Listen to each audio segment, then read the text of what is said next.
Hello everyone, it's Cameron and welcome to another video. Now today we're going to be going over an album review. Now it's been a while since I've made a video, a good few weeks. I tend to make them once every few weeks, but that's because I'm kind of like not sure of what to come up with, but I've still got a lot of ideas that I want to do, so yeah, I thought I'd make a video. So this is what I just thought of at the top of my head just yesterday, in fact, that I would review an album by this band. A band that I haven't really spoken much about on the channel, but you know, I've wanted to talk about, and so I'm going to do that here today on this video, and that is The Who.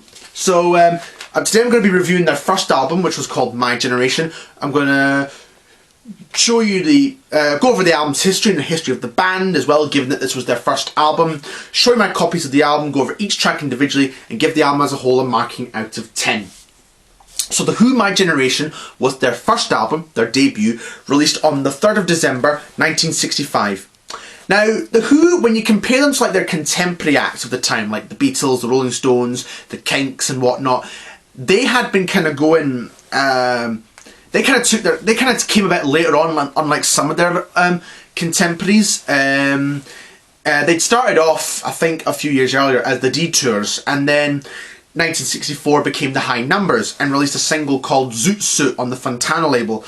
But that didn't really do anything. And then when they became The Who in late 1964, and then released the first single, I Can't Explain, written by the guitarist Pete Townshend, and that became a big hit, as did the follow-up record Anyway, Anyhow, Anywhere. So they then decided to record an album on the back of those two singles. So they recorded it at IBC Studios in London, with Shel Talmy producing, who also produced the Kinks. And they recorded it from the April 1965 into the November of 1965. So 1965 was a very busy year for The Who, with like the playing concerts in like little clubs and making this album as well. And then they had some concerts, I think, in Europe, around about Germany and the Netherlands, I think, around about that bit. And then they got the album complete in the November of '65. And the title track came out as a single in the October. So the album was well received. It reached number 5 in the UK, and it was quite well received amongst the music press at the time. And when you think of it, there wasn't really that much bands representing the mod culture until The Who came along. And of course people like the Small Faces and that came along, and they kind of represented a bit of a mod culture. But The Who were really the kind of first band to represent that that culture. So yeah, the album kind of went well and was well received. So yeah, I'm going to show you my copy. Here's the vinyl version I've got. This is not an original from '65. This one's a 1980 reissue on the Virgin label. The original pressings on Brunswick are very sought after and difficult to get hold of, but they have been reissued, which is good. And this is one I've got on the Virgin label, but still nice to have. There's the back. There's each band member. Pete Townshend on lead guitar, Keith Moon on drums, Roger Daltrey lead vocals, and John Entwistle on the bass. So that was the lineup of the time. Mono, the album I think was ever released in mono, and there's the tracks. I'm going to show you the record. Here's the record. And they have kind of like made this look like the original Brunswick label with the Virgin label. Here it is. And this copy's in really good condition, I must say. I got this, one of my early Who vinyls I bought was this one. I got it in like 2015, bought this back in 2015, so I've had this for a good 9 years now. It's one I've not played for a long while, even it's getting on a spin. But it's in really good condition, I must say. And it played really well the last time I played it, so yeah. Really good, really pleased to find that one. Definitely good to get hold of, as the originals, as I say, are very, very sought after. So that's the record gone over. I'm going to go over the CD. This is my CD copy. This one I got for Christmas in 2014, so my first copy of the album. Excuse me. There's the back. Much similar to the vinyl. And this album got a deluxe edition release in 2002. That's the original Brunswick label, what it originally appeared on. And there's a nice picture inside. That's a nice picture as well. That was the American cover of the album called The Who Sings My Generation, which switched a couple of tracks, which we'll touch upon later on. There's not much of a book to this one, it's just like a little kind of... I think I might have taken that from a newspaper article of the time from The Who. So yeah, I think that might be taken from a newspaper article from the time, which is quite interesting that they included that. But nice to have seen maybe some liner notes behind, when each track was recorded and whatnot. So yeah. Okay, now it's time to go over the album's songs and videos. So first we start up with Out in the Street. I like the way the guitar kind of starts it off, and then you hear Roger go, out in the street, and then it goes to do, do, do. It's kind of like a bouncy beat to it. I really like the kind of bouncy beat to the no, me, and the backing vocals from like Pete and John. No means no, no means no. I really quite like that one. That's a really great way to start off the album, start off the debut album, I must say. Yeah, really like that one. But first of all, I just said I really like the cover of this one. I really like the picture of the band there. There's John Entwistle wearing a Union Jack flag. That's Union Jack jacket. So yeah, that's a nice cover there. So anyway, carrying on with the album. Now we have I Don't Mind. I Don't Mind was originally a James Brown composition, and a James Brown song as far as I can make out. I really like the song. I really like the backing vocals and Roger's vocals and the music to it. Yeah, really, really good song. The Good's Gone. Now, The Good's Gone is another Townsend original, and this was a song that The Who... I like that song. I like the way the guitar sort of starts it off and it comes in, and yeah, really, really good song. I like that one quite a bit. And there's one that there is actually a version where The Who played it on BBC Radio in 1965, and it's on the CD BBC Sessions in 2000. They played that on the Saturday Club radio show, so they actually did do that one in their set quite a bit.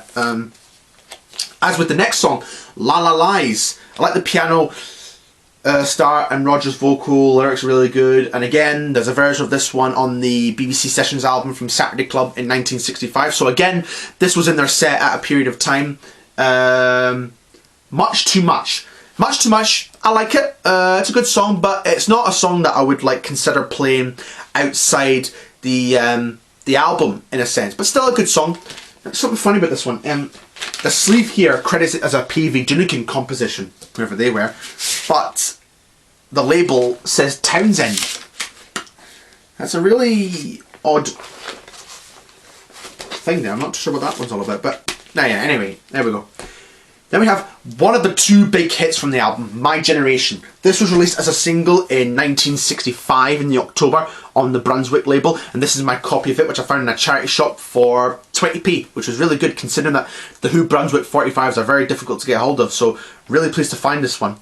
And the B-side was Shout and Shimmy from 1965. This one was a big hit, and it's one of the two big well-known songs on the album, and that appears on Greatest Hits albums today.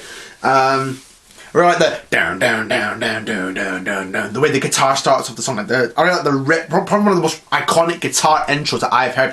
Down, down, down, down, down, down, down, down, down, down, down, do, do, do, do. I really like the way that song starts. And then Roger goes, people try to put us down. I like the way the song starts. This song, and it has of course, it has the most famous iconic line, I hope I die before I get old, which, when you think about it, kind of plays into a bit of irony given that Keith Moon would die 13 years later at the young age of 32. But anyways, really great song. Now this song got a bit of trouble, a bit of ban from the BBC, I think, because of the stutter. It's particularly the line, why don't you all fade away? When Roger sings, he goes, why don't you all? He goes, Pff, and you think he's going to say what you think he's going to say. But no, it's actually fade away, he says, when he does that. Pff. And so I think that's what probably made people a bit iffier in the song, but a great song nonetheless, and it's one that the Who have played live still to this day. It was a big hit for them, and it's appeared in their live set, and it's appeared on Greatest Hits albums, and it's one of those songs that really kind of signifies the Who in a sense. And that was one that I really liked seeing them do at the when I saw them at the Hydro back in 2017. That was one I loved hearing them do, and yeah, great song. Then we have Turn Off the Side 2 and The Kids Are Alright. Now, you have a great song on the album, and then you follow up with another great one, The Kids Are Alright. Now, The Kids Are Alright was a single, but it wasn't issued until the August of 1966, so a few months after the album. And the thing with a lot of acts in the 60s, that when they brought out an album, they would have a single before it. But a lot of acts, like the Beatles, didn't. That wasn't the case for acts like the Beatles. The Beatles would often not put on singles on albums, and a lot of other bands were like that. But the Who put out a song on the album, and then it was released as a single a few months later. I am not sure that was about, but anyways, a good song nonetheless. I really like that one. The Kids Are Alright. Again, appeared on Greatest Hits and appears in their live set as well. It has appeared in their live set at different times or another. So yeah, a really great song. The Kids Are Alright. I really like the backing vocals from Pete and John. Roger's lead vocals are great, and there's of course a drum solo in the middle from Keith Moon as well, which is really, really great. Really great one. The Kids Are Alright. Then we get Please Please Please. Please Please Please is a James Brown composition originally. Now the Who seem to have been quite influenced by, or inspired at least by, James Brown, because there's two of his songs on the on this album, and I think they played another one of his songs on the BBC Sessions album. I'm trying to remember, I think it was just You and Me or something like that. I can't remember, but anyway, Please Please Me, please, I think the Beatles that one. Please Please Please, it's a good song. But again, it's not one I would consider playing like outside the album, but still a really, really good song. Really like it. Then we have It's Not True. It's Not True is probably one of my favourites on the album. I really like the way the song starts. It's not true. I really like Roger's vocals and lyrics to the song. Basically, it's kind of like basically people. It's like kind of saying to someone, these aren't true. This is not. You say this about me. You say this about me, and this is not. And he's basically it's not true, and it's all like rumors. And yeah, great song. It's kind of like what it would kind of come like years later. Folk would have to really dismiss rumors of whatever and say, look, this isn't true. It's not true. That's not the case. Blah blah blah. That kind of thing. But yeah, I do like the song. It's Not True. One of my favourites. Then we get I'm a Man. This was originally a Bo Diddley song, and again, but this is probably the weakest track on the album. It's good, but it's not a favourite of mine. It's not one that I would definitely consider playing outside the album, but I wouldn't skip it over. If it came on the album, I wouldn't skip it, no. But it's not a track that I like all that much. But it's good, but I don't like it as often. I would have preferred it if... now, this was actually dropped from the American edition of the album because of its like suggestive lyrical content and replaced with another track on the album, or Instant Party, which was renamed Circles. That was the B-side of their single Substitute. Over here, anyway. That I think would have made a better track on the album as opposed to that one. But anyway, still a good song nonetheless, I'm a Man, but not one I would consider playing outside the album. Then we have Illegal Matter. Now, unlike all the songs in this album, or most of them, this one's sung by Pete Townsend, who also wrote the song. And Pete does a really good job of singing the song. Now I think the reason why Pete sang this was because Roger Daltrey was going through a marriage breakup at the time, and the lyrics for him were kind of too personal for him to sing, so Pete kind of signed the one on here. And Pete does a good job of singing the song on here. I really like Pete's vocal on the song. And one that, again, I think was issued as a single in late 1966, but again outside the album, so whatever that was about, I don't know. But Illegal Matter is a great one, and it's one that occasionally has appeared on Who's Greatest Hits albums. It's on the Meaty Beaty Big and Bouncy album in 1971 and the Ultimate Collection in 2002. Those are two examples I can think of. I'm pretty sure it's appeared on other compilation albums. I'll need to have a look at them all, because I know I've got a lot of Who Greatest Hits albums, so I'll need to have a look at see when that track's on there. Then we get The Ox. This is an instrumental composed by Pete Townsend, Keith Moon, John Entwistle and Nicky Hopkins, who was like a session musician who played a lot with like The Who, The Rolling Stones. I think he played with the Beatles, and he also did work with Meat Loaf as well. So Nicky Hopkins was like a friend of the band as well. So yeah, I like the Keith's drums, the piano, Pete's guitar, kind of makes a really great gritty rock instrumental. And that's a good way to close the album. But it's a bit of an unusual one to close the album, I would say, but still nonetheless a really, really good song. I like it quite a bit. It's not a song really, because there's no lyrics to it, but it's like an instrumental piece, we'll call it, an instrumental tune. But yeah, good one, The Ox. So, that's me going over the album. I give the album a 9 out of 9. I say a 9. I think it's a great record. Really great first album. It's one of my favourite first albums, along with Please Please Me, The Beatles, Elvis Presley's first album, Tom Petty and the Heartbreakers' debut. Let me think of other great ones like Mika, Life in Cartoon Motion. Elton John's first album's a good one. Yeah, there's loads of good debut albums, and this one definitely tops that list.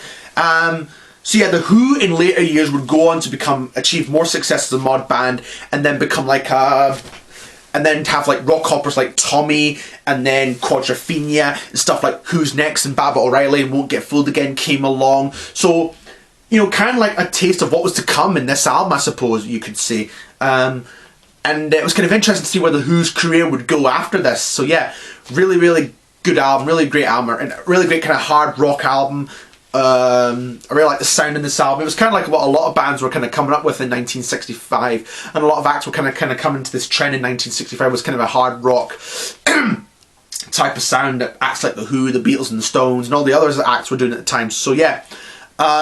Hope you all enjoyed this video. Like, comment, subscribe, and if you want to see me go over more Who videos, then do leave a comment below. I'm hoping to do a career review of The Who at some point, and a career review of the Rolling Stones. I might do them later, as well as the ones I'm kind of thinking of doing are Tom Petty and Bruce Springsteen, and maybe even REO Speedwagon. So there's like a lot of content I want to do in this channel. But yeah, anyway, I hope you all enjoyed the video. Like, comment, subscribe, and we'll see you next time.